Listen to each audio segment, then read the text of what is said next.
We're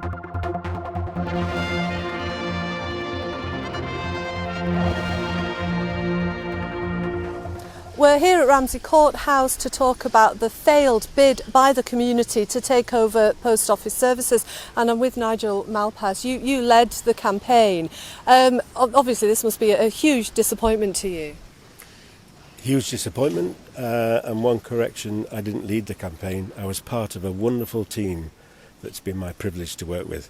May I just start by saying that the overwhelming support the people of the North has given that team over the last 8 months has been incredible. The original aim was to have a community hub here, and the post office was part of it. So I'd also like to go on record to thank the 25-member team who have worked unstintedly, without pay, and we've actually spent over £10,000 of our money in taking this project forward. And sadly, yes, it has failed. And as you say, there was a huge feeling about this, wasn't there, about retaining this, and people came from all parts of the community to help. Some of the investors came from Castletown, they're from all over the island. I mean, the thing that has motivated most people is the fact that this building is iconic. It was built under the instructions of the Duke of Atholl by public subscription. His architect, Mr. Stewart, designed it in 1792, and it was opened in 1798, but by public subscription. So it is a very historical building, and there's nothing else like it in the area, and that's why people 4 years ago, when we had the regeneration scheme on its way, identified it as the heart of Ramsey and the North. 674 people voted on that, and when we had our first public meeting, almost 500 people turned up. So it is the building that is the core issue here. But on top of that, the staff that's in the post office are like friends and family.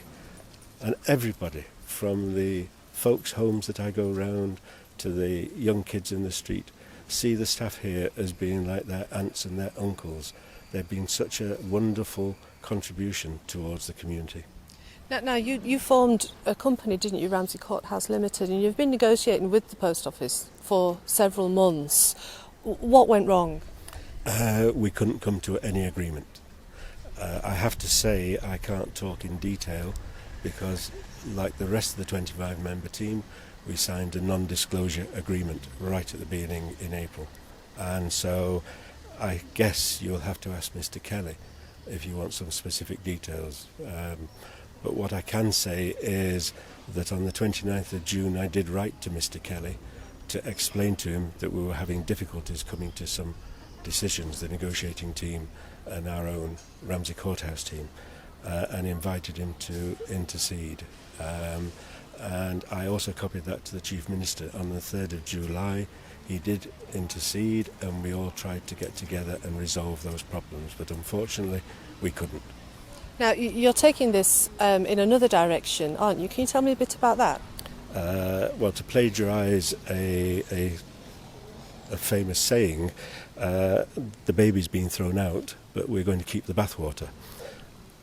We have a team already, including the 25 members, who, if we can't have our post office here, which we were dearly hoping we could achieve because we had a business plan that was sustainable, it recognised the change in what was going to happen within the post office, but it was very much dependent on the rest of the building being used.